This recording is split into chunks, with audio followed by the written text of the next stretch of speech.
First of all, this is an incredible turnout. I want to give a lot of thanks to our host, Pastor Simmons, who has opened up his church home for this kind of gathering. Everybody who knows our history, it was churches often that housed some of the great civil rights activists, where people did training in nonviolent resistance and really helped to change our country. I want to thank the senator. I thought I was the senator that was here, but you just overstaged me in a hot second, man. But this is truly a servant leader and somebody who has been good to me from the second I declared that I was going to run. And I want to thank him for his hand of friendship, for inspiring me, and him serving the people like he does. Thank you very much.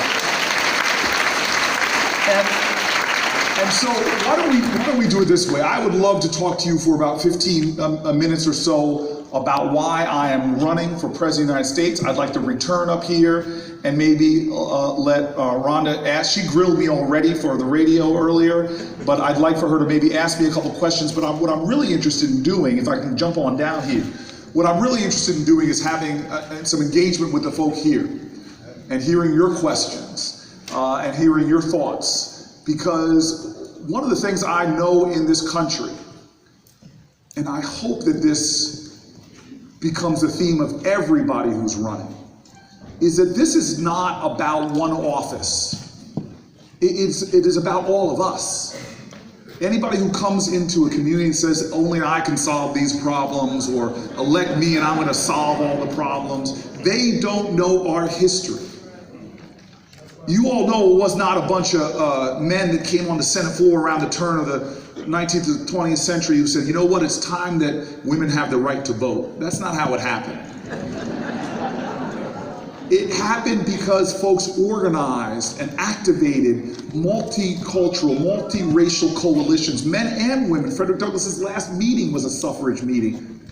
You all know that it wasn't one day Strom Thurmond woke up and said, came to the Senate floor, it's time for those Negro people to have some rights. No. It was activists coming together across racial, religious lines. We had Christian and Jewish, we had atheists. So many people came together to make it happen. And so here we are at a moral moment in our country. We live in a nation right now that pledges to be a place of life, liberty, and the pursuit of happiness, but we have a nation where so many people's pathways to life-saving prescription drugs, life-saving healthcare, are closed off because they cannot afford it. We have this nation now where millions of children, I'm not overstating that number, often find it more easy to find unleaded gasoline than unleaded water. Amen. We have a nation that professes to be the land of the free, but we lock up more people than anybody else on the planet Earth. And we say equal justice under the law. That's what it says on the Supreme Court building, but we have a nation that treats you better if you're rich and guilty than if you're poor and innocent.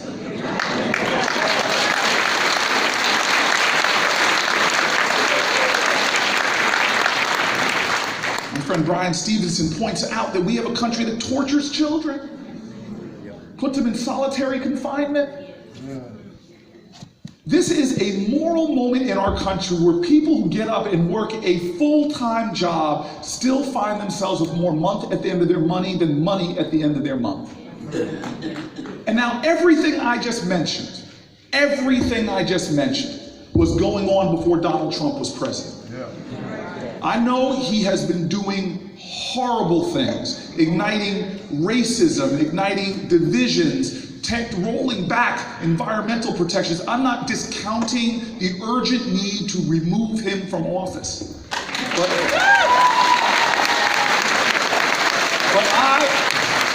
I am cautioning everybody.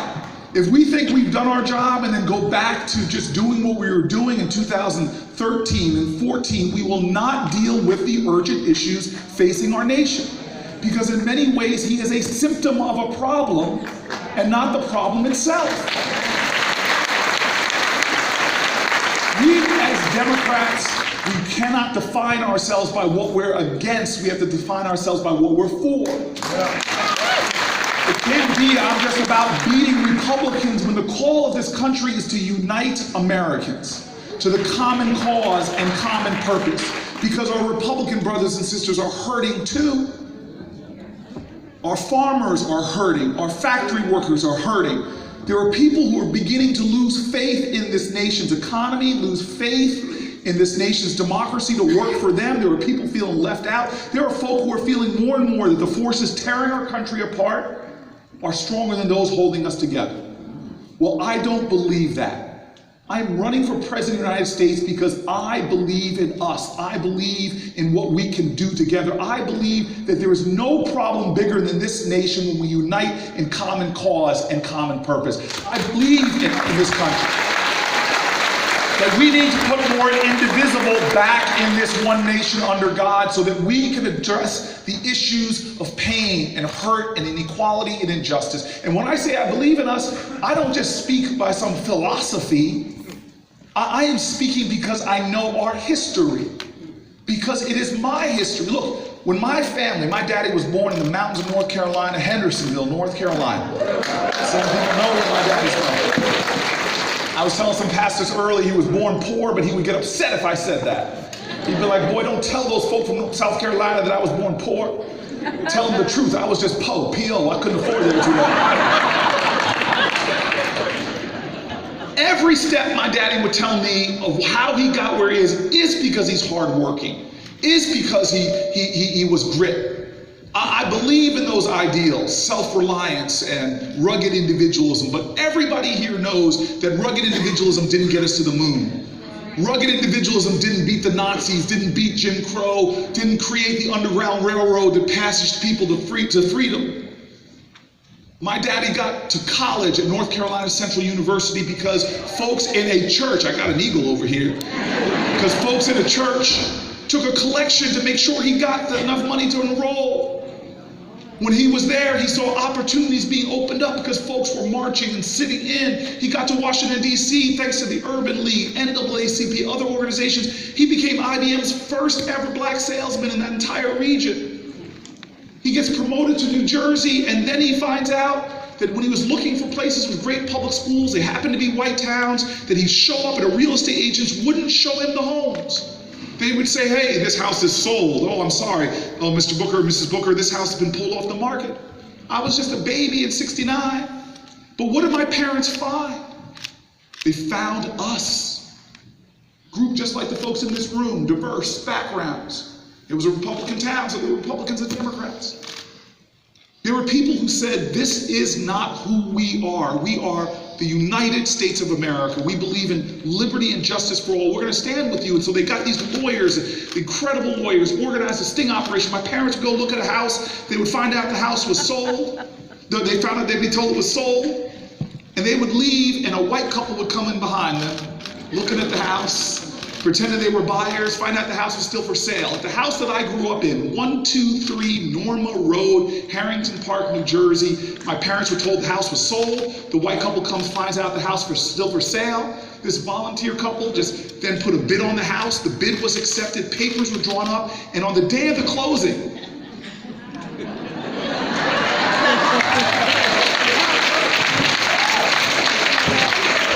the white couple did not show up. My father did, and a volunteer lawyer.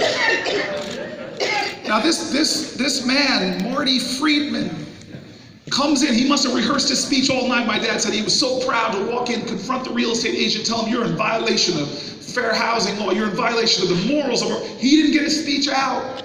Because as soon as the real estate agent saw he had been caught, he doesn't give up. He stands up and punches my dad's lawyer in the face. And then he sigs a dog on my dad. Now let me tell you something. As I was growing up as a little boy, every time my dad told that story, the dog got bigger. I was 18 years old, on my way to Stanford University on a football scholarship. Yes, I got in because of a 4.0, 4.0 yards per carry, 1,600 receiving yards. And my daddy would be like, boy, you better appreciate what you have. I had to fight a pack of wolves to get you in this house. That's That's who we are. There has always been bigotry and hate in this country. There's always been demagogues in this country. Heck, we had an entire political party called the Know Nothings that rose up as an anti-immigration party against Catholics, against Irish, against Italians. We are never defined by the hatred that has been there. Though what defines America is that we came together to overcome it in a unified way. Small groups of activists awoke in the moral imagination of a country, affirmed the fact that the lines that divide us are not as strong as the ties that bind us. It has been those unified movements in every generation of this country that turned sweatshops and child labor into workers' rights and universal public education. It is those fighters who came together unified for suffrage rights, for voting rights, for civil rights, for Medicaid and Medicare, for Social Security. You look at our history, yes, there's the darkness that's there. Even our founding documents have written into them the bigotries of the time. Native Americans are referred to as savages. Women aren't referred to at all. Blacks are fractions of human beings. But where these imperfect geniuses got it right, they said, hey, we're going to found this nation as a break from human history. You spin the globe, put your fingers down. Most of the country's borders are formed by tribalism, ethnicity, religion. Pakistan, India, Czechoslovakia split apart because of ancient ethnic ties. We said we would found a country that's not a monarchy, not a theocracy, not because we all look alike or pray alike or descend from the family tree. We will be a nation. We will be a nation of ideals, of principles bigger than the people who put them on paper, and what will make this country strong, invincible in fact, will always be measured by our commitments to one another, by our common sacrifice. That's why they ended the Declaration of Independence with these profound words. It was a declaration of interdependence. The Declaration of Independence ends says, if we're going to do all this stuff, we must mutually pledge to each other our lives, our fortunes, and our sacred honor. Turn on the TV right now and ask yourself about sacred honor. God, I'm running for President of the United States because I think it's time we have a revival of civic grace, that we have a more courageous empathy, that we begin to see those people rendered to the sidelines who suffer or struggle with mental illness or struggle with addiction or struggle with poverty. Those problems are not bigger than us. Those people are not isolated. They are our brothers and sisters. Injustice anywhere, as King said, is a threat to justice everywhere. Whatever affects one American directly affects us all indirectly. We have common pain all over this country. I want to help us to lead back that sense of common purpose. And so I'm going to tell you right now, I believe we can be a country where everyone has access to health care, and we realize that health care is a civil right in our country. I want to join the folk to tear down the system of mass incarceration with school-to-prison pipelines that reinvests in education again on all levels. Early childhood education, preschool universal, K through 12, where our teachers don't have to reach into their pockets to pay for their children's food. Our teachers get tax treatment. We give better tax treatment to Wall Street executives than teachers who are adding to our economy more than they are. I believe in us. That we can have an infrastructure that's the envy of the world instead of falling behind, where in states like this, they have access to broadband everywhere, where they have access to clean water everywhere, where we understand that our rural communities and our urban communities, the only pathway to the 21st century is a nation that invests in people, that invests in infrastructure, that invests in the jobs of tomorrow. We can be that nation. I believe we can be a country where every senior citizen can retire with dignity, Not like the millions that live below the poverty line now because their meager Social Security checks don't go far enough. Yeah. And so I want to talk about the issues. I want to get up there on that stage and start having a conversation with you, but I've got to make this clear. I might be the only presidential candidate that ever does this, but I started doing it when I was a city council person. You see, my convictions that you're hearing right now did not start with a presidential campaign. I believe life is about purpose, not position.